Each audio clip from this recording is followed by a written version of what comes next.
সিলসিলার কথা বলবো ভাই, প্রসঙ্গ চলে আসে। আমার দাদা পীরের সিলসিলার কিছু মানুষ, কারণ একটা কথাই আছে না, সুখে খেতে খেতে ভূতে কিলো, সুখে খেতে খেতে ভূতে কিলো। এই যে আমার জুবায়ের ভাইয়ের আগে যে শাহনওয়াজ ভাই ছিলেন, ওয়াজ করেছেন, ইনারাও কিন্তু সেই ধোঁয়ায় পড়ে গিয়েছে। এমন ভাবে বুঝিয়ে সুঝিয়ে বিভিন্ন আলেমদের নিয়ে একটা টিম তৈরি করেছে, গ্রুপ তৈরি করেছে, তাতে দাদা পীরের দরবারে মুরিদরা না গিয়ে একটা অন্য জায়গায় যেন হাজির হয়। ফুরফুরায় যাওয়া, দাদা পীরের ভক্তদের কমাতে হবে, কমিয়ে আমি এদের নেতা হব, আমরা কয়েকজন সরদার হব, আর এদেরকে নিয়ে আমরা চলাফেরা করব। ভালো করে বুঝবে। এরকম যখন একটা ভাব তার আমার চাচাজানরা পীর আল্লামা সাইফুদ্দিন সিদ্দিকী হুজুর, পীর আল্লামা কুতুবউদ্দিন সিদ্দিকী হুজুর, পীর আল্লামা কালিমুল্লাহ সিদ্দিকী হুজুর, পীর আল্লামা আব্দুল্লাহিল মারুফ সিদ্দিকী হুজুর, আমার মুরব্বি চাচাজান হুজুর কেবলারা, মুরব্বি গণেরা যখন একটা আভাস পেলেন, তাদেরকে সতর্ক করলেন। একবার, দুবার, তিনবার সতর্ক করলেন, তাদেরকে ফুরফুরায় ডাকলেন, মিটিং হলো, আলোচনা হলো। হবার পরে বসিরহাটে আল্লামা হুজুরের পরিবার খানদান পর্যন্ত ওদের ধোঁয়ায় পড়ে গিয়ে অন্ধকারে পড়ে গিয়েছিলেন। ভালো করে বুঝবেন। তখন ওনারা বুঝতে পেরে ওনারা আল্লামা হুজুরের খানদান নাতি পুতরা সবাই সরে আসলো, ফুরফুরার পক্ষে সই করলো। কয়েকজন করে, ভালো করে বুঝবেন, কয়েকজন করেনি। এরা আবার কিছু আলেমদের নিয়ে এখন একটা গ্রুপ তৈরি করেছে। আবার সেই গ্রুপ থেকে বেশ কিছু আলেম একের পর এক ভুল বুঝে সরে আসছে। ঠিক না বেটি? হ্যাঁ কি না বলেন? তাহলে আপনারা বলেন, যারা দাদা পীরের সিলসিলা, দাদা পীরের দরবার থেকে মানুষকে মুখ ঘুরাতে চাই, তাহলে দাদারা দাদা পীরের সিলসিলার না দাদা পীরের সিলসিলার বাইরে? এই আপনারা বলেন বাইরে। তাহলে দাদা পীরের সিলসিলার মুনাফিক, নাম দাদা হুজুর রেখেছে, ভেতরটা দাদা হুজুর নেই। ঠিক না বেটি? আমরা আমিরুল শরিয়াত কাকে চিনি? সকলে মিলে বলেন, আমিরুল শরিয়াত দাদা হুজুরকে চিনি। ঠিক না বেটি? কিন্তু এখন যদি কেউ নতুন করে আমিরুল শরিয়াত হয়, আপনারা মানবেন? এই জোরে বলেন, মানবেন? তাহলে মানবেন না। যদি আমি ইনাকে বলি ইনি আমিরুল শরিয়াত, আপনারা মানবেন? মানবেন না। তাহলে এবারে আপনারা বলেন, যদি একটা গ্রুপ দাদা পীরের সিলসিলার দুশমনি করে বেড়াচ্ছে, আর আমি দাদা পীরের সিলসিলার আলেম, আমি দাদা পীরের সিলসিলার খাদেম, আমি দাদা পীরের আওলাদ হয়ে তাদের সঙ্গে জলসা করছি, ইনাদের সঙ্গে জলসা করছি, তাহলে আমার পরিচয়টা কি দাঁড়ালো? এই সকলে মিলে বলেন, আমি কোন খাতায় নামটা লিখালাম? জোরে বলেন, মুনাফিক। খারাপ মনে নেবেন না ভাই, ভালো করে বুঝবেন। আজকে মুনাফিক আজকে আমার আপনার চরম দুশমন হয়ে দাঁড়াচ্ছে। ঠিক না বেটি? ভালো করে বুঝবেন। আজকে আপনারা এই মুনাফিকদের খাতায় নাম লিখাচ্ছেন। অবশ্যই নূপুর শর্মার বিরুদ্ধে প্রতিবাদ করার দরকার আছে। অবশ্যই মুম্বাই সেই মহারাজের বিরুদ্ধে প্রতিবাদ করার দরকার আছে। যারা আমার রাসূলের সামনে আপনার ছবি বানাচ্ছে, তাদের বিরুদ্ধে প্রতিবাদ করার দরকার আছে। কিন্তু এরা পাওয়ারটা পেল কাদের জন্য? বলেন, এরা পাওয়ারটা পেল কাদের জন্য? আমাদের মতো এই টুপিওয়ালা নাদান মূর্খ জাহেল অজ্ঞদের জন্য। ঠিক না বেঠিক? সোশ্যাল মিডিয়ায় আমরা ইনাকে ঝাড়ছি, উনাকে ঝাড়ছি, রাসূল মরে গেছে, রাসূল এই হয়েছে, রাসূল ওই হয়েছে। তাহলে এবারে বেঈমানরা শুনছে না শুনছে না? বেদিনরা শুনছে না শুনছে না? তা থেকে তারা তো পাওয়ার পাচ্ছে। ঠিক না বেঠিক? ভালো করে বুঝবেন। অবলা পশু ঘুরা বলছে, আল্লাহ আপনি আমার পাওয়ার দেন, আমার জবানটা খুলে দেন, আপনার রাসূলের পক্ষে কথা বলতে চাই।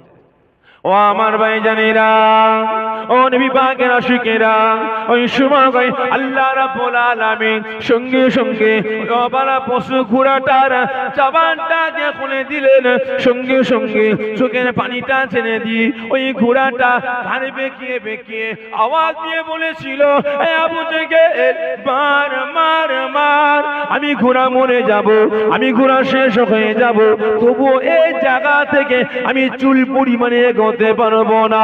ওরে আবু জেহেল, তুই জানিস না তুই পিছনে কাকে বসিয়েছিস? উনি হলেন আল্লাহ পাকের রাসূল, আল্লাহ পাকের হাবিব, তিন দুনিয়ার বাদশা, রাহমাতাল লিল আলামিন, শাফিল মুজনাবিন, যিনাকে সৃষ্টি না করলে আবু জেহেল তুই আবু জেহেল হতিস না, যিনাকে সৃষ্টি না করলে আমি ঘোড়া হতাম না। 18,000 মাখলুকাত, আসমান জমিন চাঁদ সূরজ কুল কায়নাত তুই হতো না। আজকে সেই রাসূলকে বিয়াদবের মতো পিছনে বসি আমার লাগাম ধরে টানিস, আমি ঘোড়া যেতে পারবো না, আমি ঘোড়া মরে যাব, তবু এখান থেকে চুল পরিমাণে এগোবো না। আবু জেহেল দেখে গতি খারাপ, যাবারে ফিরতে হবে, সন্ধ্যা নেমে আসছে, হিংস্র পশুরা খেয়ে ফেলবে। আবু জেহেল গতি না খারাপ দেখে রাসূল পাক সাল্লাল্লাহু আলাইহি ওয়াসাল্লামকে পিছন থেকে যখনই সামনে বসিয়েছে, ঘোড়া দেখতে পায় রাসূল সামনে এসে গেছে। আবু জেহেল লাগাম টানবে, আমি ঘোড়া ছুটবো না, রাসূল এসে গেছে, আর লাগামের প্রয়োজন নাই। ওই অবালা পশু ঘোড়াটা রাসূলকে নিয়ে ছুটে আবু জেহেলের বাড়িতে যায় না, স্বয়ং রাসূল পাকের বাড়িতে গিয়ে হাজির হয়ে যায়। যেতে হবে না, চিন্তা করে দেখে। আর আজকে কিছু ভেড়া এরা মুসলিম সমাজটার মধ্যে ফিতনা ছড়িয়ে বেড়াচ্ছে, ঠিক না বেঠিক? ভালো করে বুঝবেন, আজকে আমাদের সমাজে এত মুনাফিক বেড়ে গেছে বলে বোঝানো যাবে না ভাই। এই ওয়াকাফ নিয়ে আন্দোলন, ওয়াকাফ নিয়ে প্রতিবাদ আমরাও তো আজ থেকে 5-6 বছর আগে করেছিলাম, করিনি? শোনেননি আপনারা? আমরা ওয়াকাফ নিয়ে যখন এনআরসি শুরু হয়েছিল, মনে আছে আপনাদের? এনআরসির শুরুতে আমরা ওয়াকাফ নিয়ে, এনআরসির বিরুদ্ধে, এনপিআর এর বিরুদ্ধে আমরা প্রতিবাদ করেছিলাম, মাদ্রাসা রক্ষার জন্য প্রতিবাদ করেছিলাম। বাস্তব কথা বলছি, আমি আমার কথা বলছি। যখন আমি ক্লাস 9-এ পড়তাম, 9 থেকে আমি ছাত্র ইউনিয়ন করতাম, এমএসইউ ছাত্র ইউনিয়ন করতাম। সেই সময় থেকে আমরা আন্দোলন প্রতিবাদ করেছি মাদ্রাসাকে রক্ষার জন্য। সেই সময় থেকে আমরা ওয়াকাফকে বাঁচাবার জন্য আন্দোলন প্রতিবাদ করেছি। আমরা আওয়াজ তুলেছিলাম, ওয়াকাফ সম্পত্তি আমাদের হাতে ফিরিয়ে দাও। কারণ বাস্তব কথা বলছি, ওয়াকাফ সম্পত্তি মুসলিম সমাজের এতটা আছে, আমাদের এত সম্পত্তি আছে ওয়াকাফ সম্পত্তি। যদি ওয়াকাফের টাকাগুলো সারা ভারতের মুসলমানদের বিলিয়ে দেওয়া হয়, পাই টু পাই হিসাব করে বিলিয়ে দেওয়া হয়, তাহলে মুসলমানের ছেলেদের চাকরি করা লাগবে না, ব্যবসা করা লাগবে না, চেয়ারে বসে লাট সাহেবের মতো পায়ে পা দুলিয়ে খাবে, ওয়াকাফের টাকা শেষ করতে পারবে। বুঝতে পেরেছেন? কিন্তু এখন দেখছি ভাই আন্দোলনের ফোয়ারা চলছে। তখন আমরা আন্দোলন করেছিলাম, যারা বিরোধিতা করেছিল, যারা আমাদের বিরুদ্ধে বলেছিল, যারা আমাদের দালাল বলেছিল, আজকে দেখছি এখন তারা নেমে গিয়ে আন্দোলন প্রতিবাদ করছে। মনে পড়ছে? ভালো করে বুঝবেন। সকলের কাছে আরজি করব ভাই, আম গাছের ছাল কোনোদিন জাম গাছে লাগবে না, জাম গাছের ছাল আম গাছে লাগবে না। কোনোদিন মুনাফিক আমার আপনার জোরে বলে হবে না। ইসলামের ছিল না, রাসূলের জামানা থেকে আজও নেই, কিয়ামত পর্যন্ত ইসলামের থাকবে না। ওই সময় আবু জেহেল রাসূল পাক সাল্লাল্লাহু আলাইহি ওয়াসাল্লাম কি ঘোড়া থেকে নামিয়ে আম্মা জানের হাতে তুলে দিচ্ছে, আওয়াজ দিচ্ছেন, ভাবিজান আপনি কোথায়? কে? আমি আবু জেহেল, বাইরে আসেন। কি হয়েছে ভাই? আপনার এই বেটা জঙ্গলে গিয়ে কাঁদছে আব্বাজান করে। আমি সময় মতো পৌঁছেছিলাম বলে জীবিত পেয়েছেন, না হলে হিংস্র পশুরা আপনার বেটাকে খেয়ে ফেলতেন। নবী পাকের আম্মা যেন মুচকে হাসছে। আবু জেহেলের মাথা গরম। কি হলো? আপনি হাসছেন কেন? আবু জেহেলের কথা শুনে নবী পাকের আম্মা জান ফরমাতেন, ভাই আমি হাসবো না। কেন? ভাই আপনি জানেন আপনার ভাতিজাকে, আমার বেটাকে আল্লাহ পাক কত বড় নিয়ামত করেছে? আপনি জানেন? আপনি জানেন? আমি মা, আমার ছেলের নাম হাইলাইট করার জন্য বলছি না, আমার ছেলের নাম বাড়াবার জন্য বলছি না, আমি বাস্তব বলছি। আপনার ভাতিজাকে, আমার বেটাকে আল্লাহ পাক কত বড় নিয়ামত করেছে, আমি মা আমিনা আজও পর্যন্ত চিনতে পারি না। কি উল্টো পাল্টা কথা বলছেন? কি উল্টো পাল্টা কথা বলছেন? হ্যাঁ ভাই, আপনি শুনবেন আপনার ভাতিজাকে আমার বেটাকে কত বড় নিয়ামত আল্লাহ করেছে। তাহলে আমি একটু বলে আপনি শোনেন। ভাই আবু জেহেল, যেদিন আপনার ভাতিজা আমি আমেনা আমার গর্ভে এসেছিল না, সেই দিন আমি আমেনা চমকে উঠেছিলাম। কারণ আমি আমেনা যখন থুতুটা ফেলি, ওই থুতু থেকে মেসকি আম্বরে খুশবু বেরোতে লেগেছে।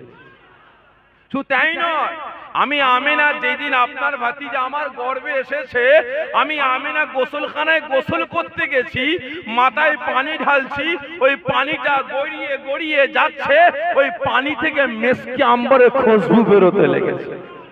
আরে আজকে জাহেল, মূর্খ, অজ্ঞ এরা বলে কিনা রাসূল মরে গেছে, শেষ হয়ে গেছে, মরা গরু ঘাস খায়। রাসূল পয়গম্বর গণেরা ভিখারির বাচ্চা মুটেগিরি করে খান। নাউজুবিল্লাহ মিনাশ শাইতানির। জোরে বলবেন না? এরা আমাদের মতো মানুষ ছিল। জোরে বলুন না নাউজুবিল্লাহ মিনাশ শাইতানির। ভালো করে বুঝবেন। রাসূল পাকের আম্মা জান ফরমাচ্ছেন, ভাই আবু জেহেল, আমি না রাস্তা দিয়ে হেঁটে হেঁটে যেতাম, আমার গা থেকে মিসকি আম্বরের খুশবু বেরোতো। আপনার আম্মা জান, আপনার আব্বা জান, আমার শ্বশুর আব্বা, আমার শাশুড়ি আম্মাকে বলছে, কারণ সে সময় একটা প্রথা ছিল যে কোনো স্বামী, কোন স্ত্রীর স্বামী ইন্তেকাল করলে তাকে আতর খুশবু মাখতে না। আব্বা জান বলছেন কাকে? শাশুড়ি আম্মাকে। কই গো, আব্দুল্লাহর বউকে একটু বলে দিও, বৌমাকে বলে দিও, খুশবু মাখছে, বাইরে বিভিন্ন মানুষ বিভিন্ন রকমের কথাবার্তা বলছে। তবে আমি আব্দুল্লাহর বাপ আব্দুল মুত্তালিব, আমি তো মক্কা শরীফের খেদমত করি, বিভিন্ন দেশ থেকে বিভিন্ন জায়গা থেকে মানুষ আমার মক্কা শরীফে আসে, আমার জন্য তোহফা হিসেবে আতর ফতর নিয়ে আসে, কিন্তু এরকম খুশবুদার আতর তো আমি পাই না। বৌমার যে খুশবুটা মাখে, বারণ করে দিও। আর কি খুশবুটা জিজ্ঞাসা করো। রাসূল পাকের দাদি জান, রাসূল পাকের আম্মা জানকে গিয়ে বলছেন, বৌমা, তুমি, তোমার শ্বশুর আব্বা বলছিল ছেলে ইন্তেকাল করেছে, এই আতর ফাতর আর মেখে দরকার নেই, কারণ বাইরে যখন যাও লোকে মন্দ বলে। নবী পাকের আম্মা জান ফরমাচ্ছেন, আম্মা জান, আমার কি দোষ বলে? আমার কি দোষ? আমি তো কোনো আতর ব্যবহার করি না, আমার কি দোষ? আমি কি করব? যেই দিন আপনার আব্দুল্লাহর রেহেম আমি আমেনা আমার গর্ভে এসেছে, সেই দিন থেকে আমার শরীর থেকে শুধু নয়, আমার থুতু থেকে শুধু নয়, আমি আমেনা গোসল করি, আমার গোসলের পানি থেকে মিসকি আম্বরের খুশবু বেরোতে লেগেছে। তাহলে চিন্তা করে দেখেন। রাসূল পাকের আম্মা জান ফরমাচ্ছেন, ভাই আবু জেহেল, আপনি শুনতে চান? যেই দিন আপনার ভাতিজা আমি আমেনা আমার গর্ভে এসেছে না, আমি আমেনা বাড়ির বাইরে যাব বলে চৌকাঠের সামনে দাঁড়িয়েছি, পা তুলেছি, বাইরে ফেলবো, পা তুলা আর ফেলা এই বীজখানি হঠাৎ করে দেখি আসমানে এক খণ্ড মেঘ উড়ে উড়ে এসে আমি আমেনা আমার মাথায় ছাওয়া করে ফেলেছি। জোরে বলবেন।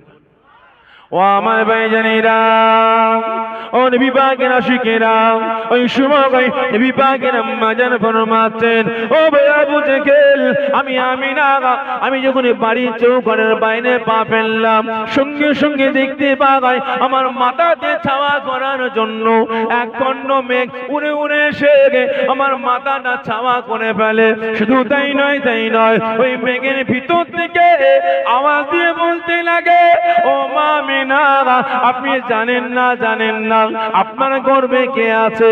উনি হলেন আল্লাহ পাকের রাসূল, আল্লাহ পাকের হাবিব, আল্লাহ পাকের দোস্ত, আখিরি জামানার নবী মুহাম্মদুর রাসূলুল্লাহ সাল্লাল্লাহু আলাইহি ওয়াসাল্লাম। আপনি হলেন আখিরি জামানার নবীর আম্মা জান, আখিরি জামানার পয়গম্বরের আম্মা জান। এজন্য আপনি বাইরে যাবেন, সূর্যের তাপ আপনাকে কষ্ট দেবে, এজন্য আমি মেঘ উড়ে উড়ে এসে আপনার মাথাতে ছাওয়া করতে লেগেছে। ও ও ভাই আবু জেহেল, আমার বাড়িতে কলসিতে পানি নাই, আমি আমিনা কলসিটা হাতে করে নিয়ে যখন কুয়ার পানি তোলার জন্য এগিয়ে যাচ্ছি, কুয়ার দিকে আমি আমিনা কুয়ার ভিতর থেকে খল খল খল খল করে আওয়াজ ভেসে ভেসে আসে। আমি আমিনা তৈরি করি কুয়ার কাছে গেলাম, কুয়ার ভিতরে কেউ পড়ে গেছে। না না না, ও ভাই আবু জেহেল, আমি আমিনা গিয়ে দেখতে পাই কুয়ার ভিতরে কেউ পড়ে যায় না, কুয়ার তলদেশের পানিটা আমি আমিনা আমার জন্য কুয়ার কানায় কানায় পৌঁছে গিয়েছে।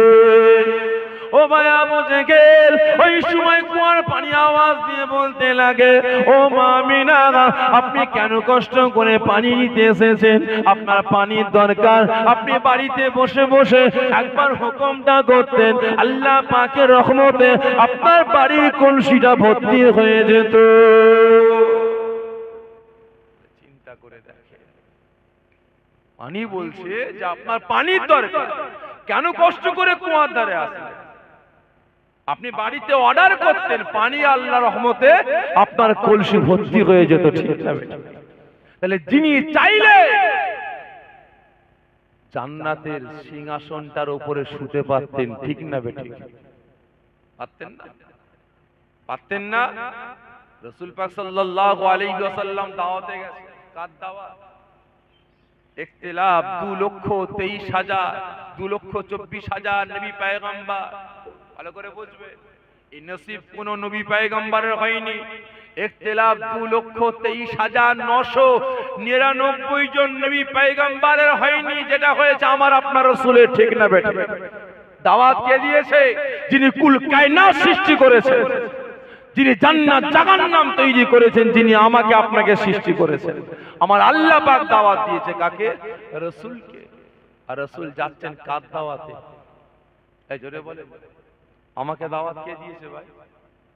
কে দিয়েছে? কেশমুদ ভাই। ভালো করে বুঝুন, আমাকে দাওয়াত দিয়েছে কেশমুদ ভাই। ভালো করে বুঝুন। আর রাসূলকে দাওয়াত দিয়েছে কে? আল্লাহ পাক।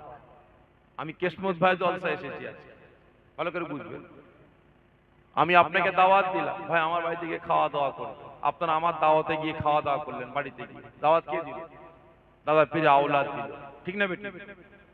আজকে আমি আপনাদের মধ্যে 5 জনকে বলি, ভাই 5 জন দাঁড়ান তো, আমার খাস করে দাওয়াত দিলাম আমার বাড়িতে। তাহলে আপনারা বলেন, এতজনের মধ্যে 5 জনকে বাঁচলাম, আমার বাড়িতে খাবার দাওয়াত দিলাম, তাহলে আপনাদের নসিবটা বড় না? ঠিক না বেটি? আরো তো আলেম আছে, কাউকে দাওয়াত দেয়নি, দিয়েছে কেশমুদ ভাই কাকে? আমাকে। এখানে কিছু বলার জন্য। ভালো করে বুঝবেন। আর দাওয়াত কে দিয়েছে? আমার আল্লাহ, যিনি কুল কায়নাত সৃষ্টি করেছেন। বিছখানে পর্দা, পাতলা একটা পর্দা, নূরের পর্দা। এদিকে আছেন রাসূল আর এদিকে আছেন আমার আল্লাহ পাক। বিছখানে একটা পর্দা, এদিকে আল্লাহ পাক আর একদিকে রাসূল পাক।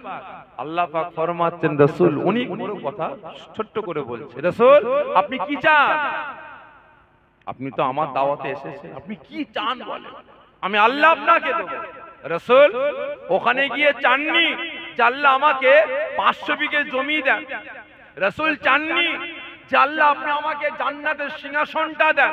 রাসূল চাননি যে আল্লাহ আমি রাসূলের জন্য জান্নাতে যে বালাখানাটা বানিয়েছেন ওটা পৃথিবীতে পাঠান। রাসূল চাননি যে আল্লাহ জান্নাতের যে আমার পোশাকটা, জান্নাতের যে মুকুটটা আমাকে দুনিয়াতে দেন। রাসূল চাননি। রাসূল কি চাইলেন? যে আল্লাহ আপনি যখন দেবেন বলছেন, আপনি কথা দেন, আমি রাসূল আমার বিনা অর্ডারে আমার একটা উম্মতি গুলোকে আপনি জাহান্নামায় দেবেন না। জোরে বলবেন না? রাসূল চাইলে পেতেন। আর আজকে আমাদের মতো মোল্লা মৌলবীরা বলছে ভিখারির বাচ্চা মুঠেগিরি করে খেত, রাখালগিরি করে খেত। জোরে বলুন নাউজুবিল্লাহ মিন যালিক। মরে গেছে, পচে গেছে, শেষ হয়ে গেছে, তার কবর জিয়ারত করা নাজায়েজ, হারাম। জোরে বলুন নাউজুবিল্লাহ মিন যালিক। তাহলে আপনারা বলেন এদের বিরুদ্ধে দাঁড়াবার দরকার আছে না?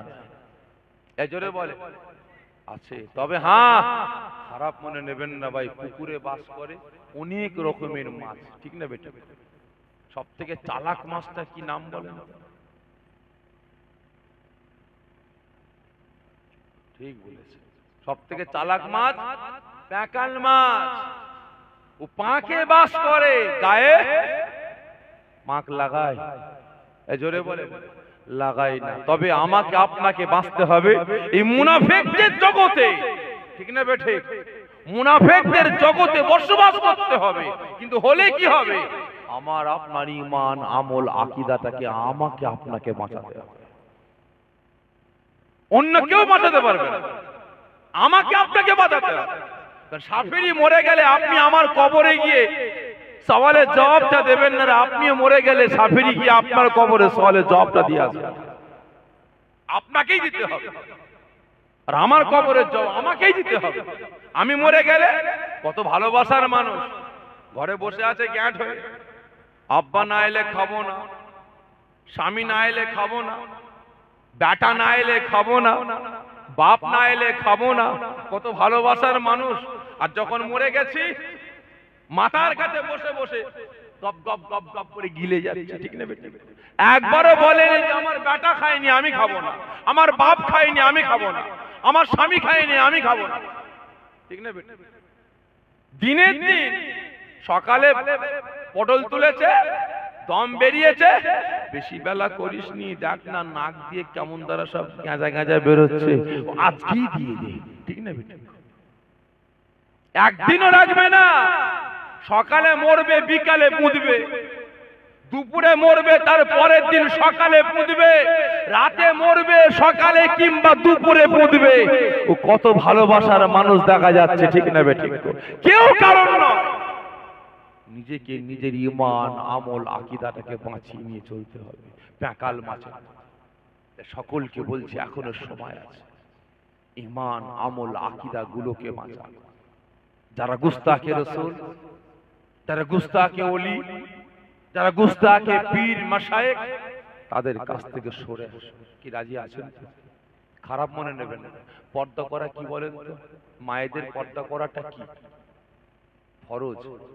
আচ্ছা, যদি কোনো মা, যদি কোনো আমার বোন বেহায়ার মতো ছোটখাটো কাপড় পরে, আপনি একজন ধার্মিক, আপনার সামনে এসে হাজির হয়ে গেছে, আপনি কি করবেন? সে তো পর্দা করেন না, আপনি কি করবেন ওই মুহূর্তে? বলে আপনি কি করবেন?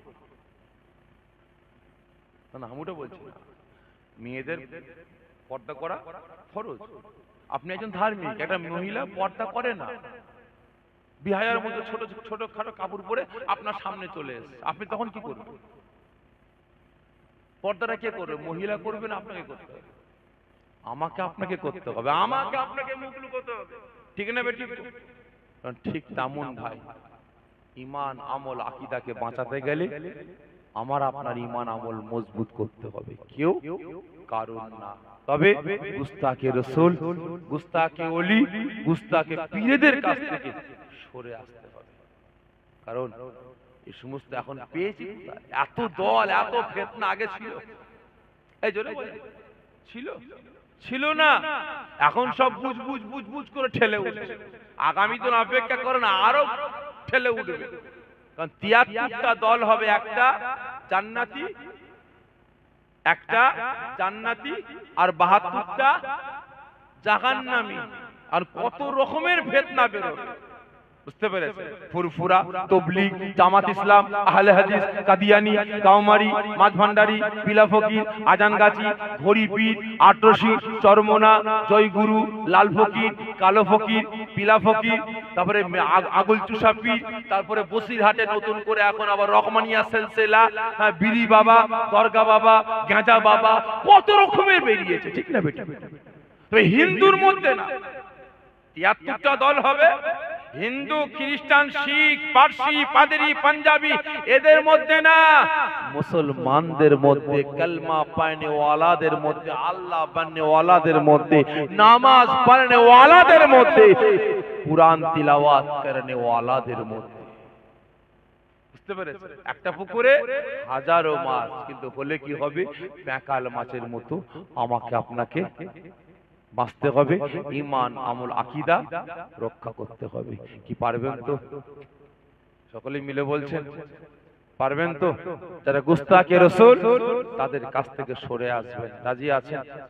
কতজন বলছেন হ্যাঁ যারা গুস্তাখে রাসূল, যারা গুস্তাখে ওলি, গুস্তাখে পীর, তাদের কাছ থেকে সরে আসবো, ঈমান আমল আকীদা গুলোকে রক্ষা করব। একটু হাতটা উঁচা করেন তো দেখি সকলে জোরে সোরে তাকবীর দেন। নারায়ে তাকবীর, নারায়ে তাকবীর, নারায়ে তাকবীর। উম্মতে মুহাম্মাদীগণ, উম্মতে মুহাম্মাদীগণ, আল্লাহ পাকের পাগল বান্দা বান্দীগণ, দাদা পীর রহমাতুল্লাহ আলাইহির পাগল ভক্ত মুরিদ মুতাকিদিনগণ, নারায়ে তাকবীর, নারায়ে তাকবীর। হাত নামিয়ে দেন। তবে হ্যাঁ, হক পথে চলতে গেলে অনেক বাধা আসবে। কি বললাম? অনেক বাধা আসবে, অনেক কষ্ট আসবে, বাস্তব বলছি ভাই। গত বছরের কথা একটু বলবো ভাই। গত বছরে একটু অন্যায়ের প্রতিবাদ করেছি।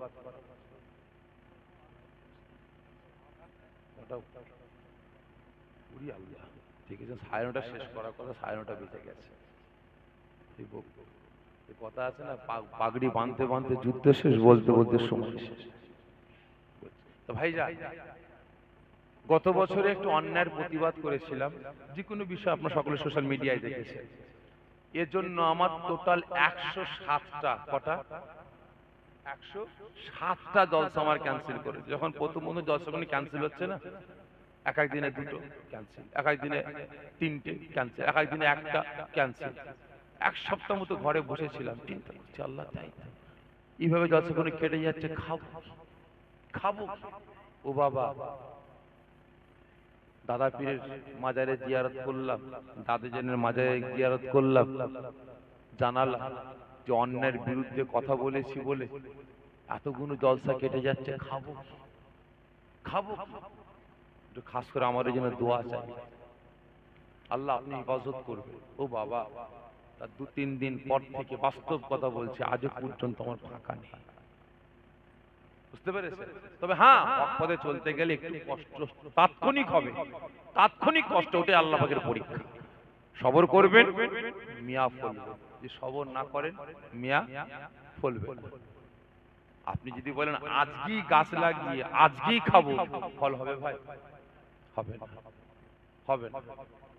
সবর করতে হবে, মিয়া ফলবে। তা প্রত্যেককে বলছি, ঈমান আমল আকীদা গুলোকে বাঁচাবার চেষ্টা করেন। মুসলমান নিজেদের একতা, ঐক্য, ভ্রাতৃত্ব, ভালোবাসা রক্ষা করেন। যাই হোক, অল্প সময় কিছু আলোচনা করলাম। ইনশাআল্লাহ আগামী সম্ভবত 10 তারিখ না 11 তারিখে এই মাঠের পাড়ায় আসছে, মাঠের পাড়ায় সুফি আব্দুল মুমিন ভাইয়ের বাড়িতে, ওখানে আসছি ইনশাআল্লাহ। আপনারা ওখানে যাবেন, ওখানে গিয়ে বিস্তারিত আলাপ আলোচনা করব। তো যাই হোক, মুক্তাসার করলাম। আসেন আমরা সকলে দাঁড়িয়ে রাসূল পাক সাল্লাল্লাহু আলাইহি ওয়াসাল্লাম হুজুরের দরবারে দরুদ ও সালামের তোহফা পাঠিয়ে দিই। ইয়া নবী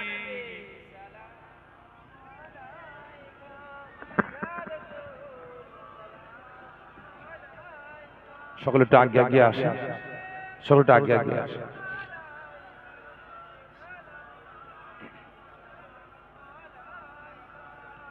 طلع البدر علينا من ثنيات البداء وجب شكر علينا ما داغ لله آخداي نبي سلام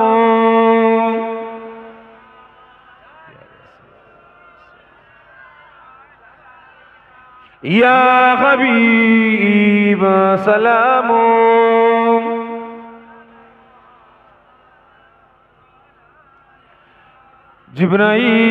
জিবরাইল ডাকে এনে বারে বার, খুলে দাও আসমান আনির দুয়ার, এসেছেন নবী সরদার করিবেন আল্লাহ আরো দিদার, ইয়া নবী সালাম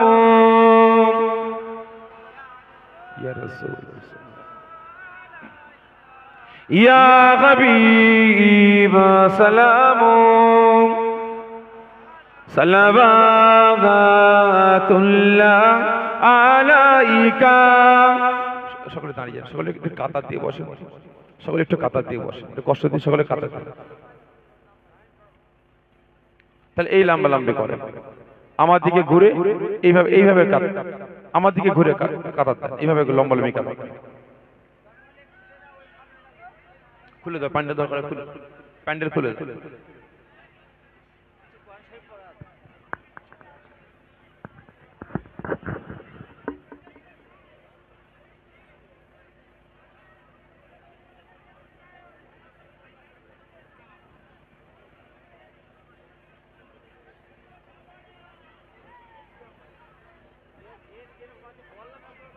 সকলে আমার দিকে থেকে এইভাবে কাতার দেন, এইভাবে কাতার দেন, আমার দিকে ঘুরে কাতার দেন, সুবিধা হবে।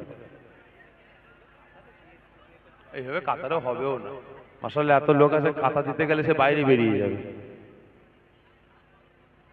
মাশাআল্লাহ মাশাআল্লাহ। আজকে আপনারা বাইরেও কাতার দিয়ে দেন, বাইরেও কাতার দিয়ে দেন, বাইরেও কাতার দিয়ে দেন। তাওয়ারুক নিয়ে চলে আসেন, আমি দোয়া শুরু করব, তাওয়ারুক দিয়া শুরু করব। দুশমন আল্লাহুম্মা সাল্লি আলা